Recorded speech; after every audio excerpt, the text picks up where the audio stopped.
Within Imperial territory lies the agri-world of Jopal, or Jopal. I don't actually know how to pronounce this, so please forgive me for vocalizing a word less than 20 human beings probably have. I think I'm going to settle for Jopal, mainly because nobody else on YouTube seems to have done that, so...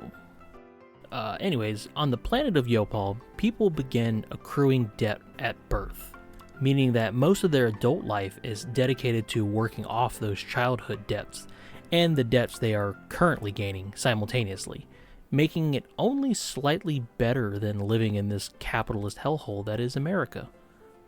For the residents of Jopal, many opt to join the Imperial Guard since it pays better than a lot of other prospects on the planet, leading to their name of the Jopal Indentured Regiments, or sometimes the Indentured Squadrons, just whatever suits your fancy that day.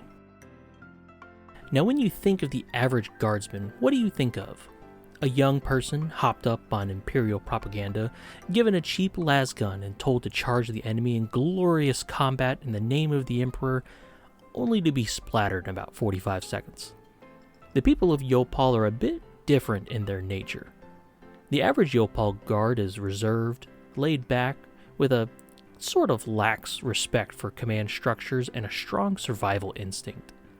They retreat when it's the best option and rarely hold out in final defensive stands, meaning that you'd never see them in a pile shooting off in random directions like the Space Marines love to do. Most importantly though, they prefer to engage their targets from as far as possible, which sees to the soldiers of Jopal becoming famous for their unmatched marksmanship. Sweet dreams. The casual and honestly level-headed mythology of the Indentured Regiments saw to some interesting interactions in the Third War for Armageddon, where the Indentured Regiments saw to butting heads with the Death Corps of Krieg of all people. Well, I say butting heads, but honestly it was more like the Krieg were just tremendously ass-mad, and the Jopals just kind of kept doing their own thing. I feel bad for you. I don't think about you at all. As many of you shovel humpers may know, the Death Corps of Krieg are entrenched in the mindset of their cult of sacrifice, seeing that their service and death in the name of the Emperor as salvation from past transgressions. When stationed on Armageddon to defend the Hive world from Gaz Kul Mag Uruk Thraka, did I get that right? And his greenskin hordes, some operational disagreements began to spring up between the Jopallans and the Death Corps. The Kriegers were appalled, horrified even, at the possibility of the Jopallans not serving simply out of a sense of duty for the Emperor, even more so for the promise of such trivialities as a paycheck. The Jopallans, however, were pretty content to just let the Kriegers just kind of seethe on the front lines and support them from afar, which led to a shockingly effective defensive line born from the collaboration of two vastly different regiments. Think of it like a mullet. You got Kriegers in the front and Jopallans in the back. Actually, upon reviewing the script, that comparison actually makes a lot of sense. Focusing back on the Third War for Armageddon, to say the Indentured Regiments flourished in this conflict would be an understatement, as the Jopallans sought to show their quality and resourcefulness in these dark times. For starters, the Indentured Regiments saw to mustering a militia from the inhabitants of the Hive world to bolster the Imperial defensive line. I imagine the Jopallans' more reserved nature to the expenditure of their resources saw to a surplus that enabled said militia, but honestly, if a dweeby dude that looked like this domed a 7-foot-tall orc with a laser gun and said, "Come with me if you want to live," I'd probably do that, if not simply in the hopes of getting my own polka dot pajamas. On top of rousing their militia, the Indentured Regiments excelled in maximizing the Hive world's natural resources against the orcs in very non-imperial methods, namely poisoning the orc water supplies, probably with, antifreeze or something. I don't know, my dog says antifreeze tastes good, but he hasn't been moving much lately, and he kind of smells. The Jopallans also made good use of their sappers to collapse the tunnels the orcs have dug for repositioning their troops. These collapsed tunnels even had the bonus of creating a trench system where they had once been, with the Death Corps of Krieg having been noted to take advantage of. As they say, you don't look a trench horse in the mouth. Or a gift horse in the trench? Actually, no, that one sounds weird. Don't look in his trench. There's one particular instance of Jopallan ingenuity that I wanted to mention as well, since it's just generally pretty funny. During the conflict, one of the Indentured Regiments saw that an orc mech boy in the area was collecting stolen Imperial vehicles amidst the conflict. Some of the personal guard of von Straub, overlord of Armageddon, managed to persuade the mech boy in a trade for 3 Imperial basilisks and a bucket load of artillery. The mech boy was ecstatic and agreed to the trade. Now, what the mech boy didn't know was that the personal guard who made the transaction were simply some low-ranking Jopallan officers who managed to sneak the basilisks out of storage without authorization. In fact, no hoity-toity Imperial officer would ever greenlight the maneuver they were about to pull, so a little bit of strategic truth withholding was a necessary evil. Having been tricked into a trade by people presenting a false identity, the mech boy was also unaware that the undercarriages of all 3 of these basilisks were dressed to the nines with remote explosives. The Jopallans watched via satellite cameras as the mech boy presented his catch to his warlord, where they presumably waited until the funniest moment possible and hit the big red button, blowing the place sky high. The resulting explosion set off a chain reaction in the outpost, which saw to the orc warlord's artillery cache also going up in flames. After the ashes died down, it's estimated that 1/6 of the warlord's artillery supplies were lost in the explosion. Now personally, I'd say that's a pretty worthwhile investment for just 3 vehicles, but Imperial higher-ups were not exactly thrilled upon hearing the news. Why is it, when something happens, it is always you 3? Believe me, Professor, I've been asking myself the same question for 6 years. Armageddon High Command immediately stripped all of the officers involved of their rank, citing the loss to be inexcusable due to the voluntary and wasteful nature of losing the basilisks. You're no longer a superior officer, Bamfeld. Get out! However, some good did come from this punishment at least, as it's noted that the newly demoted officers were extremely popular guys in the company due to their shenanigans. Good job, Sergeant. Thank you, sir. That would be private, sir. Carry on, Private. Yes, sir!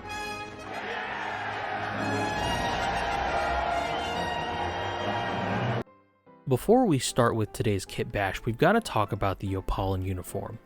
The standard indentured dude sports a sleek suit with minimal armor. Whether the lack of personal protection stands as a testament to their natural agility, or maybe just the tightness of their coin purses, is unknown, but I do want to highlight some variances.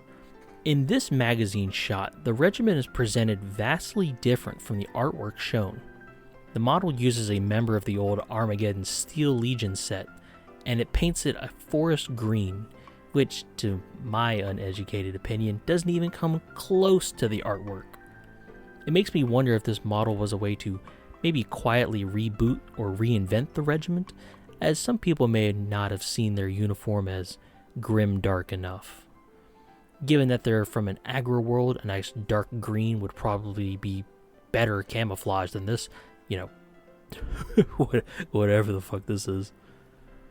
As for the choice of a Steel Legion model, the planet Jopal lies within the Armageddon subsector, so it does make sense to just grab their most popular neighbors' models.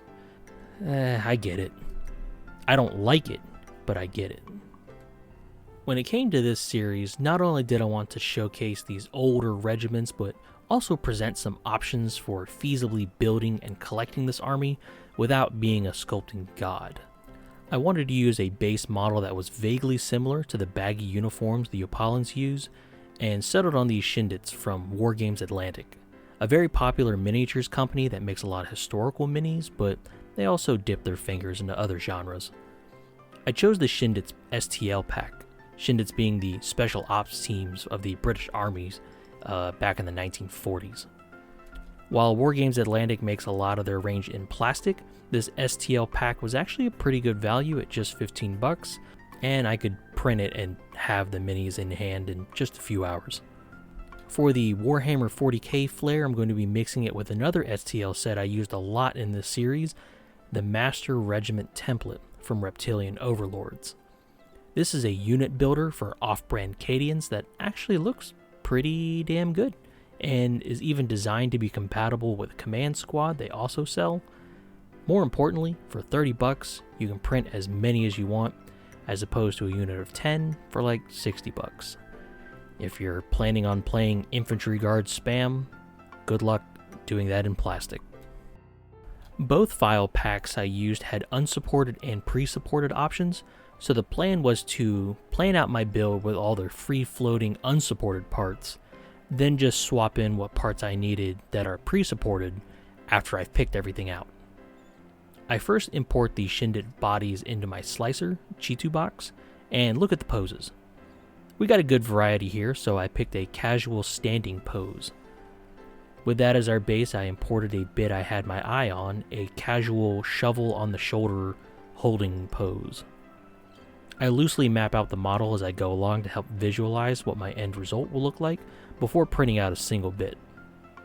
For the left arm, I chose a casual rifle holding bit to complete the overall easygoing pose. I import a bunch of the master template heads to find something for my guardsmen, deleting the bits I don't use and positioning the head on the neck just to kind of visualize it. It won't be a clean attachment, but this can be fixed with a little modification. And with that, the guardsman looks pretty good, I think. I swap all the unsupported parts out for pre-supported parts, and then apply auto supports. I've had bad luck with pre-supported parts in the past since they always seem to miss something, so auto supports just give me a little peace of mind. One thing I did want to note on was that the arms worked fine with the body I chose because they were two separate parts, but something I noticed towards the end of this series is that by default, these two STL packs have some pretty poor compatibility. You've got two options to make this work, although the best decision I feel lies somewhere in between. If you stretch the body to match the arm gap, you get a pretty thick looking boy. Scaling the arms and rifle down makes everything fit, but they look a little small for people used to heroic scale. I think the best bet personally is to scale the arms and body to sort of meet each other in the middle of the compatibility gap so your minis don't look, thick. Thick. Damn boy. Alternatively, Wargames Atlantic very recently just released the British Expeditionary Force plastic box.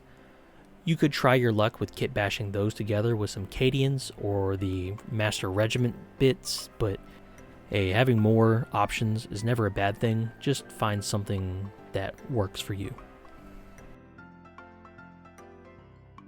After printing and cleaning the parts, assembly was pretty straightforward. I only made two small deviations from the original plan. One was that I glued the model to some styrene risers underneath its feet to prevent the model from appearing sunken into my basing material. The other was that the pose of the shovel interfered with attaching this backpack I had also printed out. I could have avoided this by better planning the shovel pose or maybe reducing the size of the head, but I just left it off. I did consider placing it at his feet to reinforce a casual pose, but I thought of it too late. Moving the model off-center slightly to lean the backpack on his leg could have worked, but at the end of the day, I didn't want to busy the model up too much. For painting, I primed the mini white and began with the largest part first, their signature camo print. I began by smashing on some Vallejo blue-green, but I quickly noticed that the color wasn't quite cutting it for me. I stopped to very quickly experiment with some colors, with the blue-green close but not quite right out of the bottle. I eventually did nail it by mixing that blue-green and just adding a bit more of a warm green to the mix, which I guess it would just make it green-blue, fantasy versus rising. Why do Japanese games just keep sticking shit on the end of titles anyways? And Knuckles. Back on topic, they most likely make this color in a bottle somewhere. I'm just reluctant to buy more paint since I have so much, and I'm just using what I have on hand. I mix a scoop of this into a drop of white to make a highlight color for dry brushing, after which I did partake in the previously aforementioned dry brushing. I know, plot twist of the century there. With the majority of the suit done, I turned to the black details like the boots.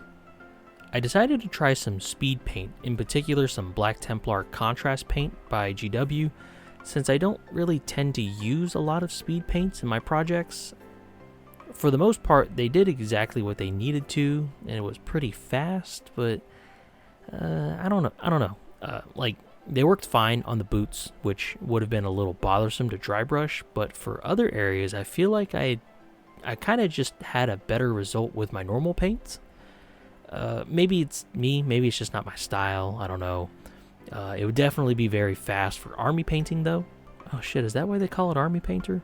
While applying that black speed paint, I gave the areas that would be silver a light brushing of that black to help butter them up for the next step, which was applying silvers. I could have gone for a gunmetal silver, washed it, then dry brushed a basic or a brighter silver, but I wouldn't do that for like 50 guys in my army, and I wanted this mini to look like a proper play piece and not a super fancy model. Also, I didn't feel like it. Like, I'm already behind schedule on these videos. You know, I need a little something. You want to go all out on your indentured dudes? Hey, more power to you, man. And with all of the other steps done, I start to apply that signature Jopallan polka dot. Well, okay, I say polka dot, but if you look at the artwork, each dot is more of a line, but when your soldier is an inch tall, it may as well just be a dot, you know, from like 3 feet away, you know? I tried to apply these randomly, just making sure to space them somewhat evenly across the mini. When I was done, I base coated the straps and pouches on the torso, and also painted those with black speed paints too. With the mini all base coated, I thinned down some black wash, in this case non oil since I'm just honestly trying to use it all up, and gave the mini an all over wash. With that dried, I just hit the skin with Reichland Flesh Shade because I'm lazy and I hate skin tones. It actually came out a bit darker than intended. I wanted to match the pasty white nerd energy of the original art, but I ended up with tanned farmer guy instead, which, I mean, I guess it's pretty on brand, you know? With the mini done, I grabbed this pot of wildwood contrast for quick grassland soil, threw some grass on top of it, and gave him the old Remy. At this point, I think I'm just kind of embracing the rim job joke. I need to get a shirt that says like rim job queen on it. If it comes in black, I'll consider it. And there you have it. One Jopallan dude. As speed is usually the focus when making a bunch of Imperial Guard infantry, I didn't want to get too detail focused on this guy. Instead, just, you know, slapping him out as quickly as you could. Overall, this mini didn't take me any time at all. Yeah, even with the little freehand polka whatever dot designs. Like, if you had like a dedicated night to hobby, you know, like 4, maybe 5 hours if you're staying up late, you could comfortably knock out like maybe like 20 of these guys, you know? Like, this method, you know, just beam bam boom bop, you could get it done pretty easily. And in my opinion, for that kind of speed, the quality right here, I think it's a good trade-off. Or maybe it isn't. If you think it looks like dog shit, let me know.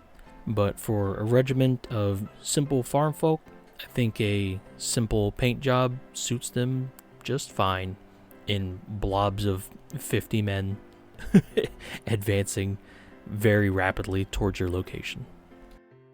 Since the conclusion of my last video series, we've had some new patrons, and I wanted to go ahead and thank them real quick. Thank you to Mr. Moore, Adventures in Miniature Painting, William Candler, I should have rehearsed this. Like, there's too many A's and T's. I keep doubting myself. One sec. Matatata? I'm still doubtful. And the last patron is No Tears 004 or No Tears 004. I know there's an obvious James Bond joke there, but does anybody remember Cyborg 009? That's how I'm reading it. Regardless of how bad I may have butchered some of you guys' names, thank you all for your support. It really does mean a lot to me. I'm in the process of saving up for a new camera, and I've got a good chunk of it saved up now that I'm not paying for big old car bills. So hopefully sometime before the end of the year, if not sooner, ideally, the quality of these videos will hopefully somewhat improve. If you like what I do here and you would also like to help support the channel and help it grow and not, have some dog shit footage, please consider supporting me on Patreon. As always, my content is free and will always be free. You are not required to do that. Simply having you here and watching the video is enough for me, and I thank you for that.